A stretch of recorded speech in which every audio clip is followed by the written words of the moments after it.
नमस्कार विद्यार्थी मित्रांनो.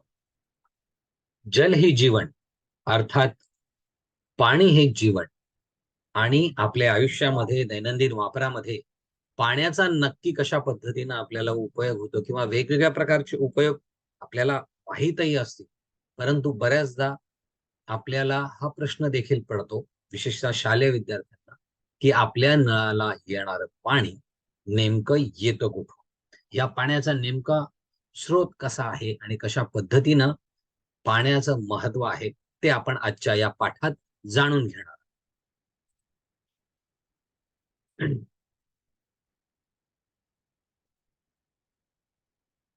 जसं की आपण या स्क्रीन मध्ये बघू शकतो, पाणी आपल्या नळाला येणारं जे पाणी आहे ते पाणी वेगवेगळ्या स्रोतांमधून येत असतं. आणि हे जे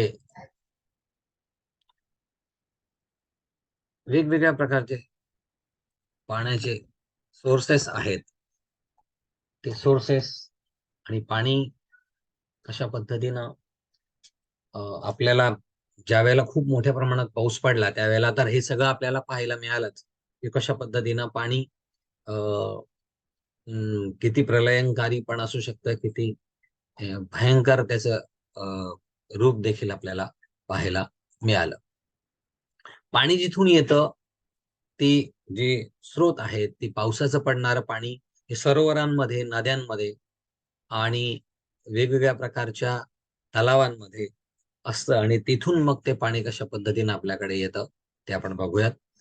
आणि घरात आलेलं असलेलं पाणी आपल्याकडे, आणि या पाण्याचा वापर आपण किती कशा पद्धतीनं करतो, त्याला किती काळजीपूर्वक आपण वापरलं पाहिजे, ह्या गोष्टी सुद्धा आपल्याला पाण्याच्या संदर्भातील, पाण्याच्या महत्वाच्या संदर्भातील या पाठात जाणून घेता येते.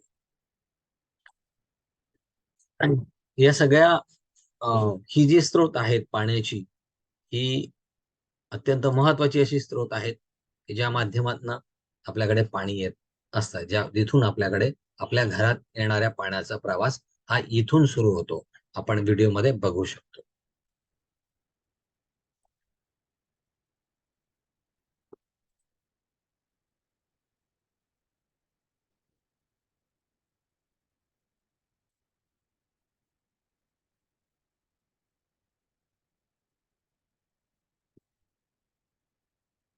तर विद्यार्थी मित्रांनो, आपण बघू शकतो की थोडं आपण जर आठवलं तर लक्षात येईल की पाणी आपल्याला नेमकं कशा कशासाठी अ, उपयोगात गरज पडते. आणि या इथे एक चित्र दिसतंय तुम्हाला, आणि या चित्रांमध्ये खाली दिसत असलेल्या चित्रांमध्ये पाणी साठवण्याची भांडी दाखवते, जी आपल्या सगळ्यांच्याच घरामध्ये असतात. तर ही भांडी वेगवेगळ्या पदार्थांपासून बनवलेली असतात. तर प्रश्न असा आहे की कोणत्या पदार्थांपासून ही भांडी जी तुम्हाला चित्रात दिसतायत ती बनवलेली आहे? याचं उत्तर तुम्ही कमेंट्स बॉक्समध्ये देऊ शकतात आपल्या व्हिडिओच्या, की आपण कुठल्या प्रकारची भांडी वापरतात आणि ही भांडी ज्या पदार्थांपासून बनवलेली असतात, ते पदार्थांची नावं आपण सांगण्याचा प्रयत्न करायचा आहे. आपल्या व्हिडिओच्या कमेंट्स बॉक्समध्ये आपण सांगायचं आहे. याखेरीज आपण याच्या नोट्स काढत असाल, आपण लिहित असाल, तर याच्या नोंदी देखील आपल्याला ठेवायच्या आहेत. आता बऱ्याचशा पाण्याच्या भांड्यांना झाकण आणि तोटी असली पाहिजे आणि असते. तर ती का असावी? बऱ्याचदा आपल्याकडे असणाऱ्या भांड्यांना एक वेळ जिथे आपण पिण्याचं पाणी वापरतो, त्याला एखाद्या वेळेस तोटी नसेल, म्हणजे नळ नसेल, परंतु त्याला झाकण जरूर असतं. आणि मग हे झाकण असण्याचं किंवा नळ असण्याचं, अर्थात तोटी असण्याचं काय फायदे आपल्याला होतात, ते देखील आपल्याला सांगायचं आहे.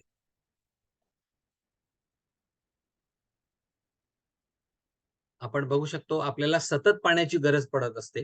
आणि पाण्याची गरज जी आपल्याला आहे, ती या पाण्याच्या गरजेमधून या सर्व प्रकारच्या अ, पाण्याविषयीच्या विविध प्रक्रिया आपण या इथे समजून घेत आहोत. काही विद्यार्थी या लेक्चर मध्ये आता कमेंट्स पण टाकतच असतील.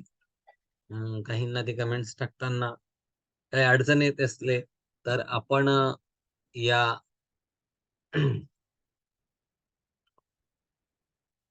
नोंद देखील आपण आपल्या वहीमध्ये करू शकतो. तर आपल्या घरात वेगवेगळ्या प्रकारच्या पाणी साठवण्याच्या आपल्याला अ, हंडे असतील, कळशा असतील किंवा पिंप असेल पाण्याचा. काही ठिकाणी आपण टाक्या किंवा हौदांमध्ये देखील पाणी साठवत असतो. आता पिण्याच्या पाण्याची आपण विशेष काळजी घेतो. कारण हे पाणी आपल्या शरीरात जात असतं आणि आरोग्यासाठी पिण्याचं पाणी निर्धोक असणं, अर्थात त्याच्यामधून कुठल्याही प्रकारचा धोका होणार नाही किंवा ते अधिक योग्य पद्धतीचं असेल किंवा अधिक निर्जंतुकीकरण त्याचं झालेलं असेल, यासाठी त्याची काळजी घेणं विशेष आवश्यक असतं. आता पोटात दूषित पाणी जर गेलं, तर काय होतं, तर आपल्याला वेगवेगळ्या प्रकारचे रोग होऊ शकतात. म्हणून पिण्याचं पाणी आणि स्वयंपाकाचं पाणी साठवताना आपण त्याची विशेष काळजी घेत असतो. पिण्याच्या व स्वयंपाकाच्या पाण्याची भांडी आपण झाकून ठेवतो. त्याच्या मागचं कारण हेच आहे, की त्या पाण्याला निर्धोक आपल्याला बनवायचं असतं आणि त्यामुळे पाण्यात जर कधी धूळ आणि कचरा पडत असेल, तर त्याचा आपल्या शरीराला नक्कीच अपाय होऊ शकतो. म्हणून पाण्यामध्ये धूळ, कचरा पडू नये म्हणून आपण त्याच्यावर झाकण ठेवत असतो आणि त्याला झाकून ठेवतो. तसंच बऱ्याचदा हात बुडवून पाणी काढलं तर काय होईल? तर आपल्या हातांना लागलेली घाण ही सरळ त्या पाण्यामध्ये जाऊ शकतो.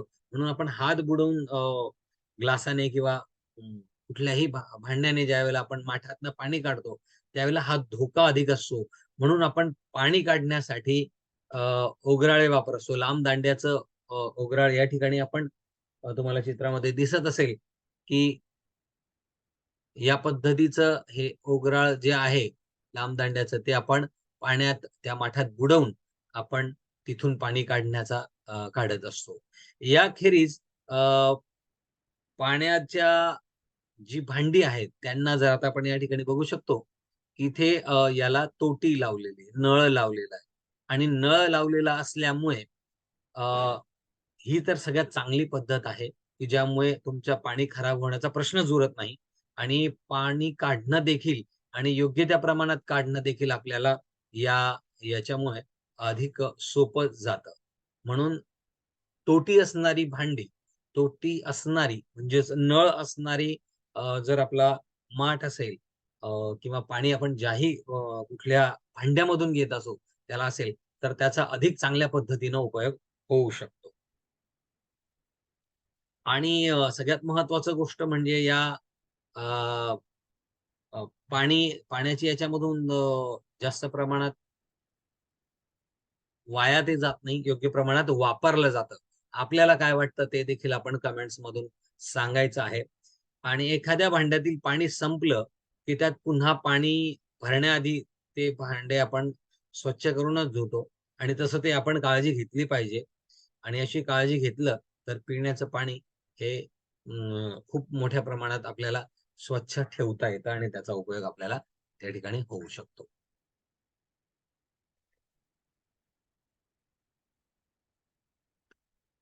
आता आपल्याला काही गोष्टी जाणून घ्यायच्या आहेत आणि त्या गोष्टी अशा आहेत, की पाणी बऱ्याचदा आपण काय करतो, की आधीच्या दिवशी म्हणजे काल आपण पाणी भरलं, तर आज पुन्हा आपण प्रयत्न करतो, अ, की ते पाणी आपण फेकून देऊन नवीन पाणी आपण भरण्याचा त्या ठिकाणी प्रयत्न करतो. परंतु पाणी हे शिळं होत नाही. अ, आधीच्या दिवशी घरात भरून ठेवलेलं जे पाणी असतं, पिण्याचं पाणी असेल, कुठल्याही प्रकारचं पाणी असेल, अ, जर ते आपण फेकून दिलं, तर पाण्याची त्यामुळे नासाडी होते. बऱ्याच जणांना असं वाटतं, की पाणी शिळं होतं. पण अशी समजूत ही चुकीची आहे. पाणी ओतून देणं म्हणजे चांगलं पाणी वाया घालणं असं आहे. पाणी खराब झालं असेल तरच त्याचा अ, ते आपण पिण्याशिवाय इतर दुसऱ्या कामांसाठी देखील ते पाणी वापरू शकतो. बऱ्याचदा काय होतं, की पाण्यामध्ये अन्नकण किंवा एखाद दुसरी घाण पडली, तर त्यामध्ये ते दूषित होऊ शकतं. तेच एक कारण असतं की पाणी खराब होतं. अदरवाईज पाणी त्या अर्थानं शिळं होत नाही. म्हणून पाणी वापरत असताना या गोष्टीची विशेष काळजी घेतली गेली पाहिजे, की आपल्याला पाण्याचा योग्य प्रकारे वापर करायचा आहे. त्याची पाणी सांडायचं नाहीये. ते योग्य प्रकारे आपल्याला वापरण्यासाठी अ, त्याचा उपयोग करायचा आहे वेगवेगळ्या उपयोगांमध्ये.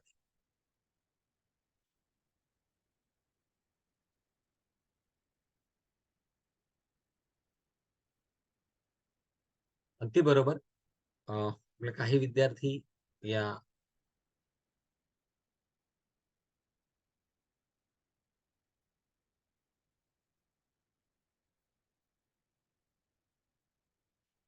आता जर आपल्याला डोकं चालवायचं आहे, आपण पाणी भरून ठेवण्यासाठी स्टीलची व प्लास्टिकची भांडी अ, वापरतो.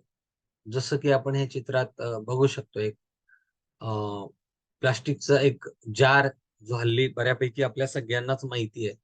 तर अशा प्रकारचं जर आपण करत असू तर आपल्याला काही गोष्टी करून पाहाव्या लागतील. त्यापैकी हा प्रयोग अ, आपल्याला करायचा आहे. पण विद्यार्थी मित्रांनी या गोष्टीची विशेष नोंद घ्यायची, की कुठल्याही प्रकारचा प्रयोग करत असताना हा प्रयोग आपण मोठ्यांच्या मदतीनंच करायचा आहे.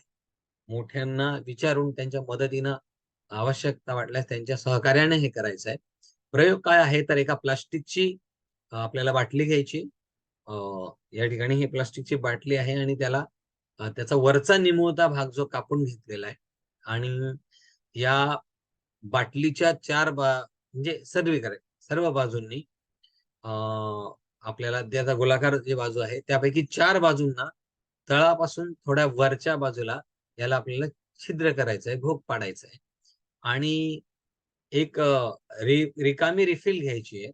आता रिफिल आपल्याला माहिती आहे, की आपण पेनासाठी जी वापरतो, बॉल पेनसाठी वापरली जाते. त्या रिफिलचं रिफिल घेऊन तिचे 4 छोटे तुकडे आपल्याला कापून घ्यायचे आहेत.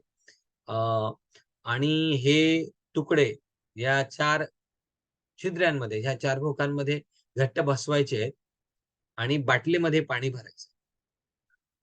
तर आपल्याला काय लक्षात येईल, की या सर्व नळांमधून जे आपण अ, या ठिकाणी रिफिलची टोकं त्या ठिकाणी लावलेली आहेत रिकाम्या रिफिलची.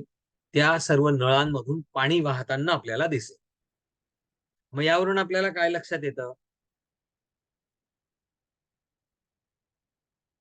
यावरून हे लक्षात येतं, की एका ठिकाणी साठवलेलं पाणी नळाचा वापर करून निरनिराळ्या वेगवेगळ्या ठिकाणी आपल्याला वाटता येतं. ह्या प्रयोगावरून आपल्याला हे लक्षात येईल.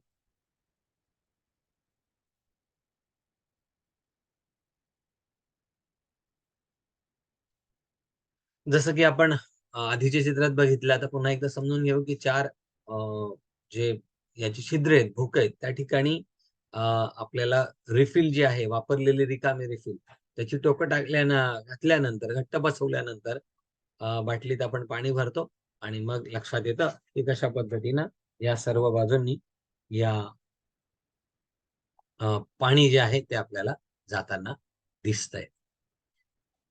हा प्रयोग आपण केला त्याचं कारण असं आहे, की आपल्या घरी येणारं, जर आपण शहरात राहत असेल किंवा गावात राहत असेल, तर सिमेंट किंवा प्लास्टिकच्या मोठ्या टाक्या आपल्या घराच्या किंवा इमारतींच्या छतावर बसवलेल्या असतात.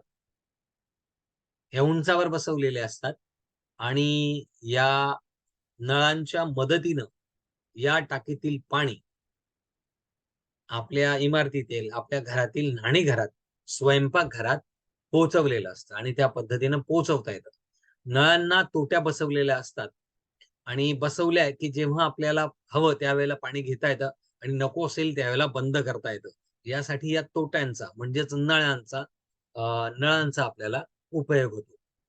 तर याच पद्धतीनं आपण चित्रात बघू शकतो, की छतावरील पाण्याची ही पाण्याची छतावरती पाण्याची टाकी असेल किंवा या ठिकाणी चित्रात आपल्याला दिसतंय, ही पाण्याची मोठी टाकी आहे. या टाक्यांमध्ये हे साठवलेलं पाणी आणि या नळांमधून, या तोट्यांमधून हे पाणी आपण वेगवेगळ्या ठिकाणी म्हणजे स्वयंपाकघरात असेल किंवा न्हाणीघरात असेल, या बाजूने आपण अर्थात या ठिकाणी येणारं पाणी आपण या इथे बघू शकतो की इथून पाणी हे या टाकीमध्ये पडणारं पाणी आहे वरतून. वरच्या बाजूचा नळ हा या छतावरील टाकीत पाणी येतं आणि छतावरील टाकीचं पाणी हे आपल्या घरातल्या न्हाणी घरात असेल, वॉशरूम आपण त्याला म्हणतो, वॉशरूमला असेल किंवा बेसिन या ठिकाणी चित्रात दिसतं, बेसिनला असेल, वेगवेगळ्या ठिकाणी जे आपण नळांची कनेक्शन दिलेले असेल, गिझर असेल न्हाणी घरातलं, त्या ठिकाणी दिलेलं असतं आणि त्या ठिकाणी पाणी आपल्याला मिळू शकतं. तर या पद्धतीनं या पाण्याचं वितरण होतं. ज्या पाण्याच्या टाक्यांमध्ये छतावर असतं, उंचावर असतं. यानंतर आपण बघितलं की कशा पद्धतीनं उंचावर असतात, कारण उंचावरून हे पाणी जे आहे, या ठिकाणी आपण चित्रात बघू शकतो की ही इमारती, एका मोठ्या इमारतीच्या वरती पाणी आहे आणि हे पाणी जे आहे हे वेगवेगळ्या त्याच्या दिलेल्या नळांमधून खाली घरांपर्यंत वेगवेगळ्या प्रकारच्या याच्यात पोहोचवलं जातं. ह्या आपल्या घरातील नळाची व्यवस्था आहे, पाण्याची व्यवस्था आहे, ती कशा पद्धतीनं करतात. तर अशा पद्धतीनं एखाद्या इमारतीचं, एखाद्या घराचं एकाच टाकीतून अनेक वेगवेगळ्या ठिकाणी पाणी आपल्याला पोहोचवता येऊ शकतं. त्याचे आपण त्याला कनेक्शन्स म्हणतो. त्याच्या जोडण्या असतात. या जोडण्याच्या माध्यमातून आपण टाकीवरील पाणी, उंचावरील पाणी याचं वितरण करीत असतो. आता सांगा आपण की प्रत्येक घरात आपापला स्वयंपाक करून घ्यावा, असा जर नियम असेल, तर आपल्याला काय अडचणी येतील? कोणत्या अडचणी येतील आणि याचे कोणते फायदे देखील होतील? बऱ्याचदा एखाद्या गोष्टीची अडचण झाली आपल्याला, की त्यामधनं आपल्याला शिकायला पण मिळतं. हा आपला फायदा होतो. आता रोज लागणारे पाणी नदीवरून प्रत्येक कुटुंबाला आणावं लागत असेल, तर कुठल्या अडचणी येतील? बऱ्याचदा विद्यार्थ्यांना, आपल्या लहान मुलांना आपल्या घरातील आई किंवा वडील किंवा घरातील इतर मोठी मंडळी कोणत्या अडचणींचा सामना करून पाण्यासारख्या महत्वाच्या परंतु अ, साध्या वाटणाऱ्या बाबीसाठी देखील खूप अडचणींचा सामना करावा लागतो. हल्ली तो करावा लागत नाही. आधुनिक काळात आपण वेगवेगळ्या तंत्रज्ञानाच्या उपयोगानं मोठ्या प्रमाणात पाण्याची व्यवस्थित साठवणूक करतो, त्याचं शुद्धीकरण करत असतो.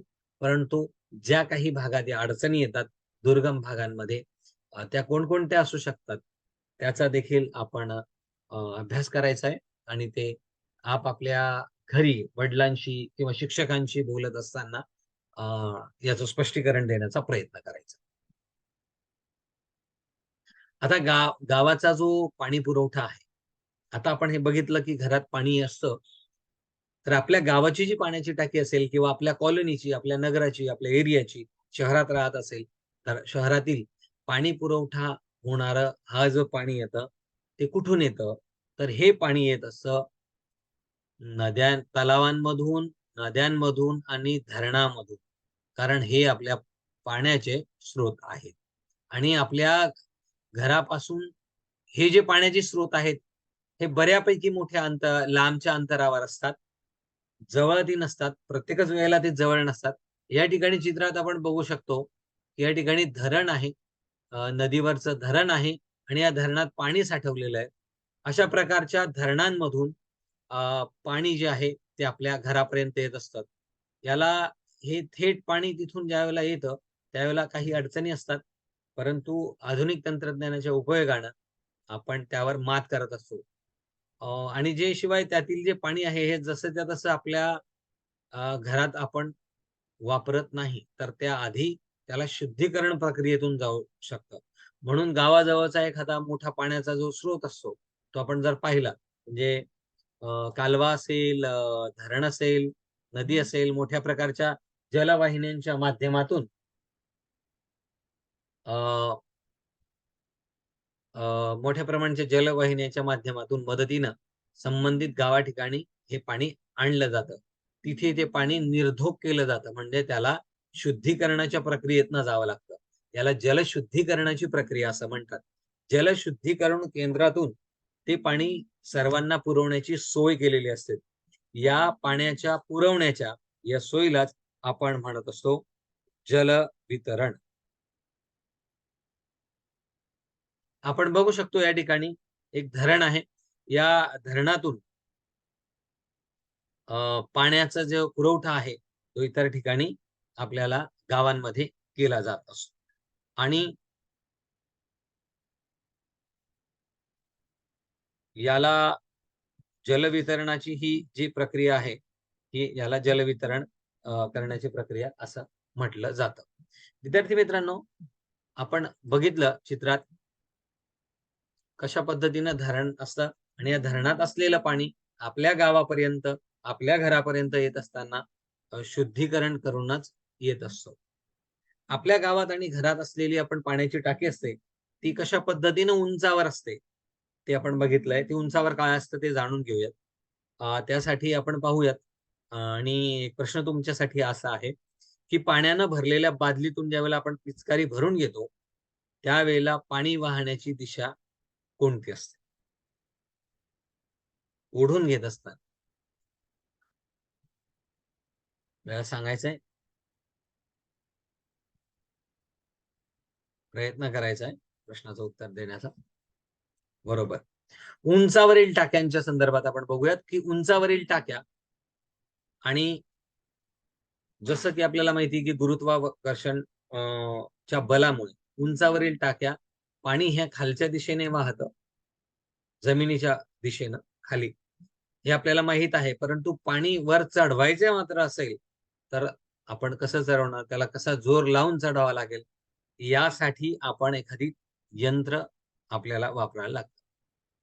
या ठिकाणी पाणी वरतून खाली यायचं असेल तर त्यावेळेला ते त्याच्या नैसर्गिक बलामुळे, नैसर्गिक त्याच्या दिशेमुळे वाहण्याचे ते खाली येत असतं. परंतु वरती या पाण्यामध्ये, या टाकीमध्ये जर पाणी आपल्याला पोहोचवायचं असेल तर त्यासाठी आपल्याला वापरावं लागतं यंत्र. आणि हे पाणी चढवण्यासाठी जे यंत्र वापरतात, ते वापरणारं यंत्र किंवा तो पंप असेल पाण्याचा, तो चालवण्यासाठी आपण डिझेल किंवा वीज या इंधनांचा वापर करत असतो. विजेचा शोध लागण्यापूर्वी पाणी जास्त उंचावर नेणं हे शक्य नव्हतं आणि विजेवर चालणारे पंप वापरून पाणी कितीतरी उंचीवर आपण पोहोचवू शकतो. या ठिकाणी चित्रात आपण बघू शकतो की या ठिकाणी या पाण्याच्या टाकीवर वरती पाणी आपल्याला चढवायचं असेल तर वरती पाण्याच्या टाकीमध्ये नळाच्या माध्यमातून पाणी ज्यावेळेला चढवावं लागतं त्यावेळेला विजेच्या साहाय्यावर चालणारं यंत्र आहे ते वापरून आपण पाणी कितीतरी उंचीवर आपण पोहोचवू शकतो. त्यामुळे उंच टाक्यांमध्ये पाणी आपण साठवू शकतो. तिथून लांब असणाऱ्या आपल्या गावात, कॉलनीत, आपल्या शहरांमध्ये पाणी पुरवठा करता येणं शक्य होऊ शकतं. हे अधिक स्पष्टपणे आपल्याला लक्षात यावं यासाठी ह्या चित्राकडे बघायचं आहे की जलसाठ्यापासून, म्हणजे आपण बघितलं की ज्या धरणांपासून जलसाठ्या पासून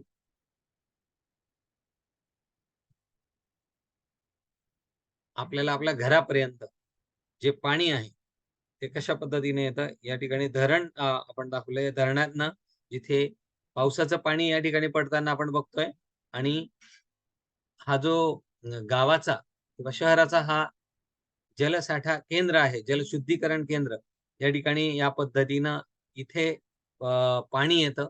ज्या ठिकाणी जलसाठा आहे तिथून पुन्हा एकदा एका दुसऱ्या जलशुद्धी केंद्रामध्ये हे पाणी येतं. जलशुद्धी केंद्रामधून शुद्ध झालेलं पाणी हे वेगवेगळ्या प्रकारच्या उंच टाकीवर पोहोचवलं जातं. आणि उंच टाकीवरील पाणी हे आपल्या इमारतींमध्ये, शहरांमध्ये, वेगवेगळ्या अपार्टमेंट्समध्ये, गावांमध्ये अ, आपल्या घरापर्यंत ह्या पाण्याच्या पिण्याचं पाणी जे आहे ते निर्धोक करून जलशुद्धी केंद्रातून जाऊन आपल्यापर्यंत पोहोचतं, जेणेकरून आपल्याला शुद्ध पाणी मिळेल. पाण्याशिवाय माणूस जगू शकत नाही, म्हणून पाण्याचा स्रोत मानवी वस्त्यांच्या जितक्या जवळ असेल, शक्य असेल तितक्या जवळ असणं गरजेचं असतं. त्यामुळे बघा फार प्राचीन काळी, आता जरी काही शहरही नदीच्या सगळीच शहरं नदीच्या किनारी नाही. कारण पाणी त्या ठिकाणी आपण यंत्रांच्या साहाय्याने आधुनिक तंत्रज्ञानाच्या उपयोगाने आणू शकतो. परंतु प्राचीन काळी नगरं आणि गावं जी आहे, ती कुठल्यातरी मोठ्या नदीच्या तीरावर वसलेली असायची. आपल्या देशातील अनेक मोठी शहरं, अनेक शहरं ही नदीच्या तीरावर आहेत. आपण जर बघितलं की दिल्ली हे उत्तरेतील आपल्या देशाची राजधानी आणि उत्तर भारतातील यमुना नदीवरील आपल्या देशाची राजधानी दिल्ली आहे. त्याचप्रमाणे वेगवेगळ्या ठिकाणी आपल्याला अशी उदाहरणं पाहायला मिळतात, की नदीच्या किनारी म्हणजे पाणी आवश्यक असल्यामुळे नदीच्या किनारी गावं वसलेली असायची आणि अजूनही आहेत. बिहारमधील गंगा नदी वरील पाटणा हे शहर, तर महाराष्ट्रातील गोदावरी नदीवरील नाशिक ही शहरं आपल्याला माहिती आहेत. अशी ही प्राचीन शहरं आहेत. याची अशी उदाहरणं आहेत. आणखी इतर आपल्याला खूप सारी उदाहरणं गावांची, शहराची देता येतात. आणि आजही काही वस्त्यांमध्ये विहिरींमधून किंवा कूपनलिकेतून, कूपनलिका आपण ज्याला बोरिंग असं म्हणतो, त्यामधून पाणी काढतात. पण ते पाणी निर्धोक असल्याची खात्री करून घ्यावी लागते. विहिरीचं पाणी निर्धोक असेल, त्यामध्ये खूप मोठ्या प्रमाणात क्षार असतील, तर ते क्षार काढण्यासाठीची प्रक्रिया करायला पाहिजे. तर पाणी पिण्यासाठी पाणी पाणी उकळून घ्यावं, पाण्याला धोका राहणार नाही याची खात्री करून घ्यावी. काही ठिकाणी टँकरमधून वाहतूक करून वस्त्यांना पाणी पुरवलं जातं.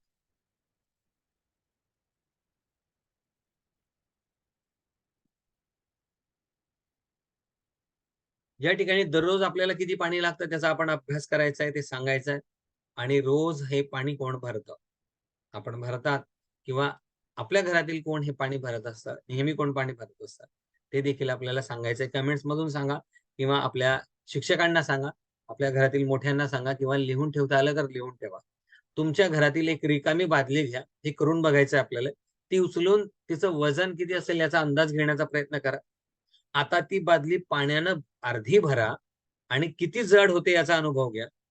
त्याचप्रमाणे पूर्ण भरलेली बादली उचलण्याचा प्रयत्न करा आणि एका ठिकाणाहून दुसऱ्या ठिकाणी नेण्याचा प्रयत्न करा.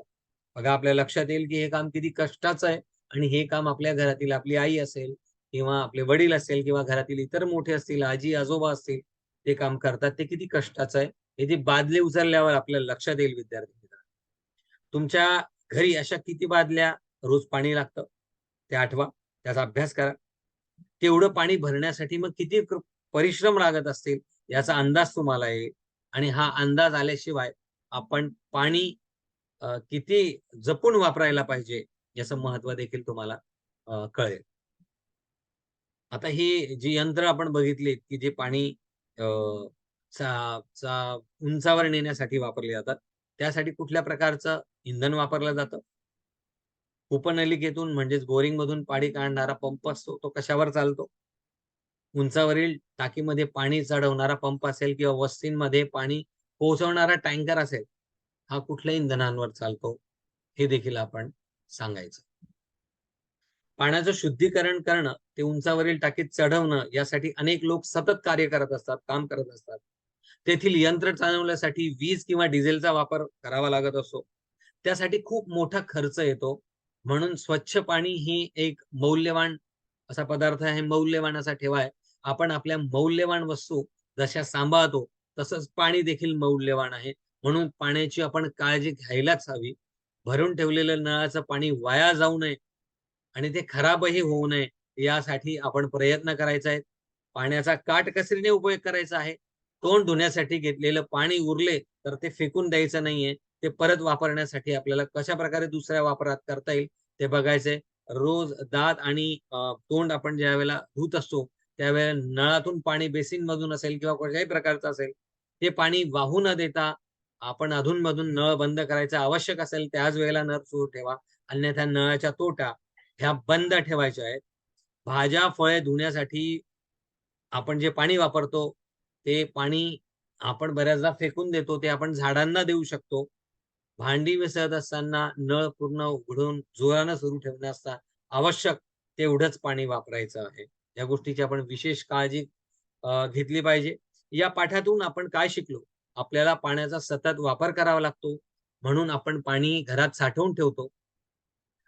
साठवण्याच्या भांड्याला झाकण व तोटी असली पाहिजे. तर पाणी स्वच्छ राहते आणि ते वापरणं आपल्या सोयीचं होते. पिण्याचं पाणी निर्धोक असेल तर आजार होऊ शकतात. आणि ते आपल्याला निर्धोक करण्यासाठी देखील शुद्ध करण्यासाठी देखील आपल्याला विशेष प्रकारची काळजी घ्यायला लागते.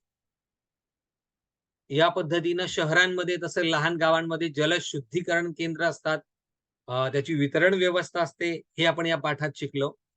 इतर स्रोतांपासून, पाण्याच्या स्रोतांपासून आपण पाणी घेत असलो, तरी ते निर्धोक असेल याची खात्री आपण करायला पाहिजे. पिण्याचं पाणी मिळवणं हे श्रमाचं व खर्चाचं काम आहे. पाणी नीट साठवायचं आणि काटकसरीनं वापरायचं हे मी पुन्हा पुन्हा आपल्याला सांगतोय. विद्यार्थी मित्रांनो, पाणी मौल्यवान आहे, त्याची नीट काळजी घ्या.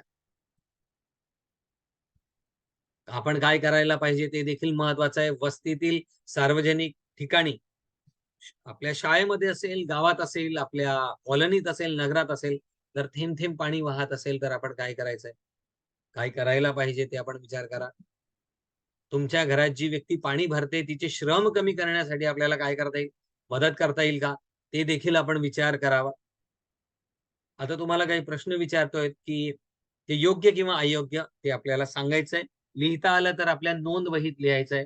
आपल्या शिक्षकांना किंवा घरातील मोठ्यांना सांगायचंय. आता एक उदाहरण तुम्हाला सांगतोय की समीरने पाणी घेऊन माठावर झाकण ठेवले नाही. पाणी त्याने घेतलं. योग्य आहे की अयोग्य? तर हे अयोग्य आहे.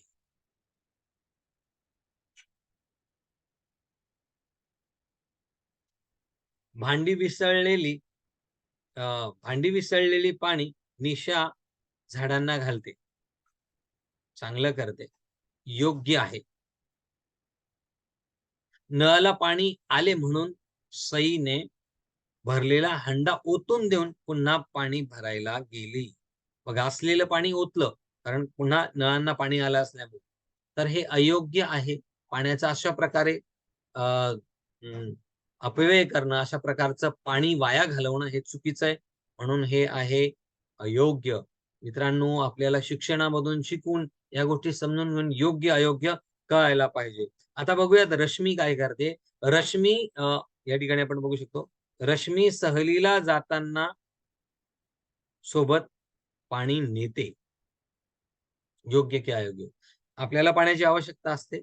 त्यामुळे आपण आवश्यक असेल तर ते पाणी न्यायला काही हरकत नाही. जर पाण्याचा जाणार असून त्या ठिकाणी निश्चितता नसेल पाणी मिळण्याचं तर. पुन्हा या गोष्टीचा अभ्यास करायचा आहे, की आपल्या गावातील, आपल्या शहरातील, आपल्या कॉलनीतील जो पाण्याचा साठा आहे, उंच टाकीवर जे पाणी असतं, ते कशा पद्धतीनं येतं, जलशुद्धी केंद्र नेमकं कुठे आहे, तुमच्या जवळील उंचावरील टाकी आहे ती कुठे आहे आणि त्याचं तुमच्या घरापासूनचं अंतर किती आहे, तुमचं घर तुमच्या जवळच्या जलवितरण टाकीपासून किती दूर आहे. अर्थातच हा भाग, हे अंतर आपण या ठिकाणी ह्या चित्रात या अशा प्रकारच्या नोंदी ठेवून याचं अंतर जे आहे ते किती किलोमीटरमध्ये किती आहे, मीटरमध्ये किती आहे आणि नळाचं हे एकंदरीतच अंतर या जलशुद्धी केंद्र असेल किंवा पाण्याचं साठवण केलेल्या ठिकाणापासून असेल, किती आहे याचा किलोमीटरचा अंदाज घेण्याचा प्रयत्न करायचा आहे. हे सर्व करत असताना शिक्षकांची, आपल्या घरातील मोठ्यांची, पालकांची आपल्याला मदत घ्यायची आहे. आणि आपल्या भागामधील पाणी सोडण्याचं काम कोण करतं? कुठले काका करतात किंवा काकी करते? कोण करतं हे काम? नेमकं ते जाणून घ्यायचंय, की पाणी सोडतं कोण? आपल्याकडे जे पाणी येतं, ते पाणी सोडण्याचं काम कोण करतं? त्यांची शक्य झाल्यास मुलाखत नक्की घ्या. जाणून घ्या, की ते त्यांचं काम कशा पद्धतीनं करतायत. जे आपल्या भागात पाणी सोडणाऱ्या काकांकडनं, काकींकडनं किंवा जी यंत्रणा असेल त्यांच्याकडनं हे जाणून घ्या, की कशा पद्धतीचं त्यांचं काम असतं. त्यांची मुलाखत घ्या आणि कशा पद्धतीनं पाण्याचं ते नियोजन करतात, हे देखील आपण जाणून घ्यायचं. आणि शेवटी पुन्हा एकदा आपल्यासाठी महत्वाचा संदेश. पाणी जपून वापरा. पाणी हा अमूल्य ठेवा आहे आणि अशा पद्धतीनं जर पाणी वाया जात असेल, तर आपण काय करणार? ते नक्की सांगा. अशा पद्धतीनं थेंब-थेंब गळणारं पाणी खूप मोठ्या प्रमाणात पाण्याचा यामधून अपव्यय होत असतो. म्हणून पाणी जपून वापरा, काळजी घ्या. तुमचा व्हिडिओ कसा वाटला ते पण सांगा. जो चॅनल सबस्क्राईब करा आणि व्हिडिओ शेअर करा जास्तीत जास्त लोकांपर्यंत. Thanks for watching. Thank you.